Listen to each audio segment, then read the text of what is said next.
Mark, none of this would have happened if you hadn't had some crazy ideas and cobbled this whole thing together. When you get back to Australia, Richie owes you, and you're part of the One Ocean sales team in my book.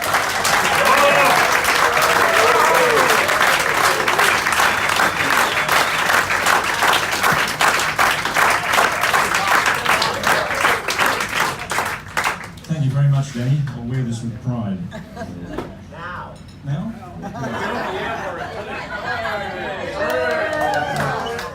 The shirt's nearly the right colour. Forgive me for not being quite so eloquent as Danny. I might have to read some of this. Firstly, I'd like to thank all of you, our shipmates. Many thanks for supporting the concept of this expedition. Many thanks for participating so enthusiastically right from the start, and for your support of the Waterhouse Club and the South Australian Museum. Exemplary. Special thanks to the Maori mob.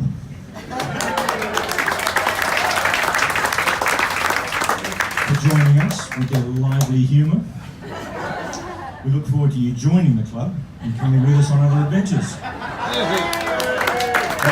We'll send you the application forms. Special thanks also to the Rymill family, who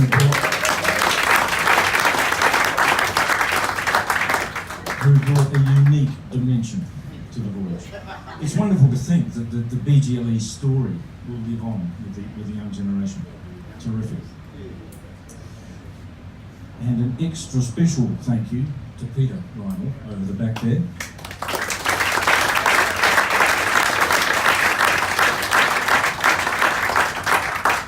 As I've said before, it was his passion for what his father had done that gave me the inspiration to put this thing together in the first place. Very many thanks again, Peter.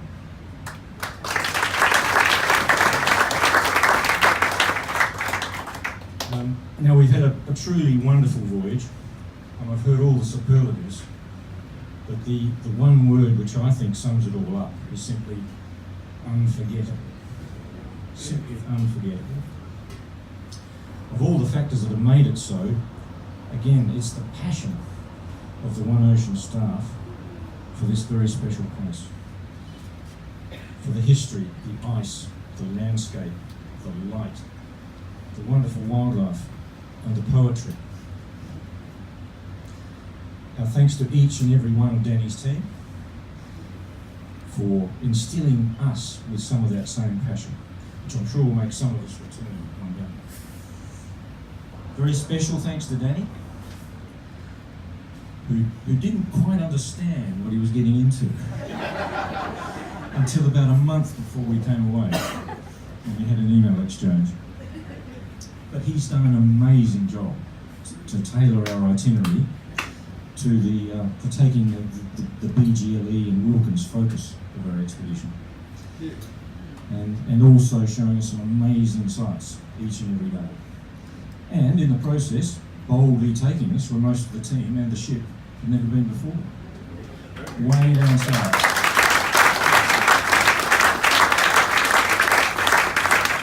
Thank you so much, Danny, from me personally, on behalf of us all.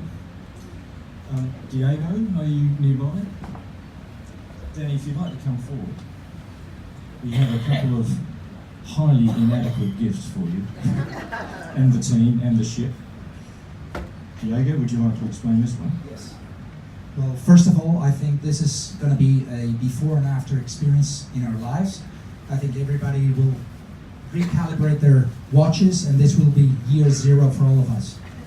It's been splendid, it's been amazing, and we will, as Mark was saying, we will never forget it.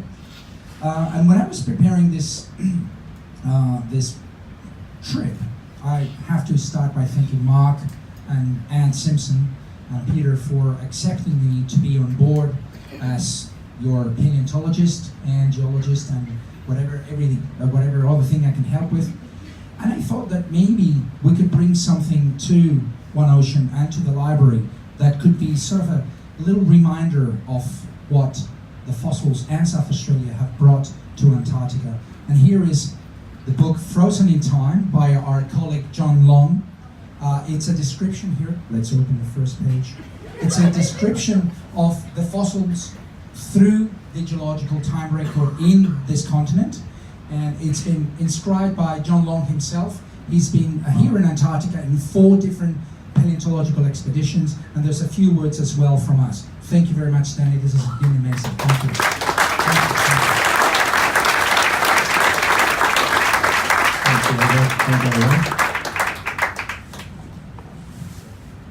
And Danny, something from the Waterhouse Club itself and the South Australian Museum, a little something to hang on the wall here on the ship somewhere, if you can find a spare bulkhead.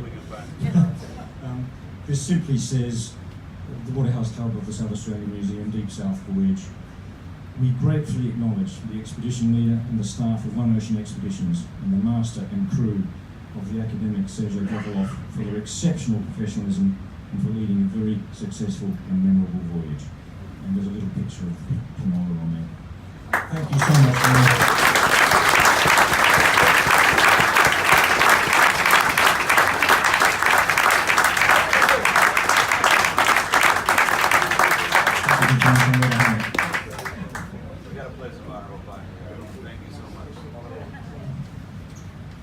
Thanks, Diego, and we mustn't forget our own South Australian Museum staff who accompanied us. They also have a demonstrable passion for this place and for their individual subjects.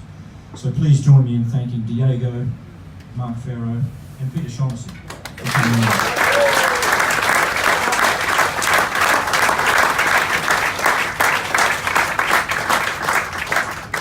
And of course, as Danny himself has pointed out, none of this would have been possible without the superb seamanship and ship handling of Captain Iona and his crew. Many of whom we never see. They're down there in the bows of the ship. We glimpsed some of them in the engine room this afternoon.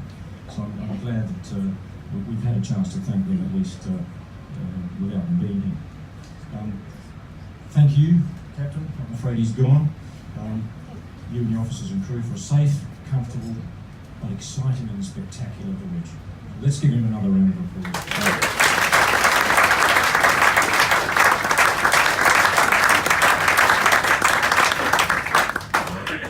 Finally, while it has been unforgettable, there's one small thing that Danny has neglected to provide. We haven't experienced the mighty Southern Ocean at its powerful and majestic best. It's a small oversight, if you give it this time, in an otherwise packed program, and just another reason that you should all come back another time. Really, you should experience it. Thank you all so much. Thank you.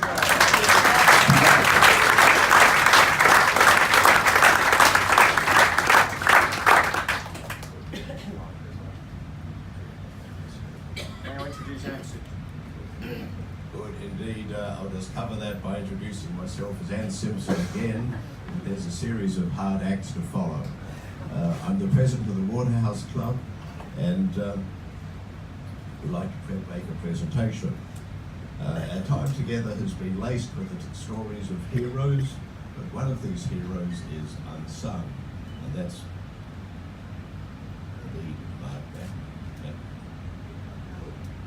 Mark Musgrave. Our expedition leader, who with his wife Caroline got this together. We could not have worked more closely together. Clearly a presentation was in order, and for inspiration, of course, I sought Southern Lights, John Rymill's book. And there I found an analogue task to what Mark Musgrave has been doing in pulling all the threads together. Captain Ryder was signalling with flags to place the Pinola in its winter anchorage. Presenting Mark with flags presented some problems, because different flags have different meanings. One of them, for example, is, "I am on fire, keep clear," or "I am manoeuvring with difficulty." None of these seem to be quite what we wanted. So I went back to an earlier era, that of the windjammers, where the bosun's pipe is used to give directions, often assisted, we understand, by the toe of a boot. So, Mark, let me present to you, if I may, in the bosun's pipe, in deep gratitude for getting us all here. And here it is.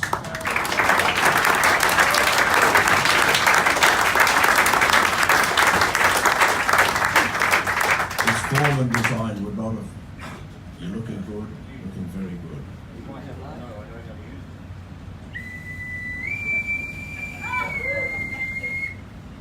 Excellent. Well done, sir.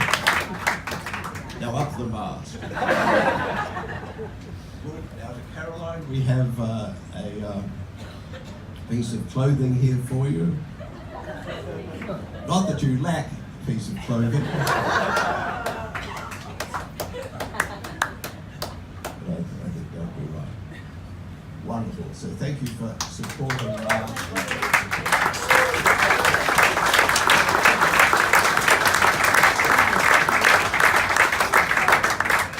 Good, so to the best of my knowledge, that concludes the formalities of the evening, unless anything is about to intrude.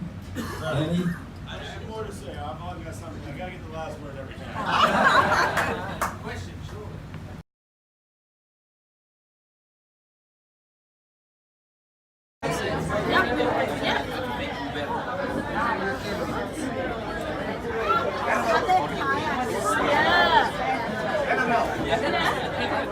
I mean, actually, I just made it.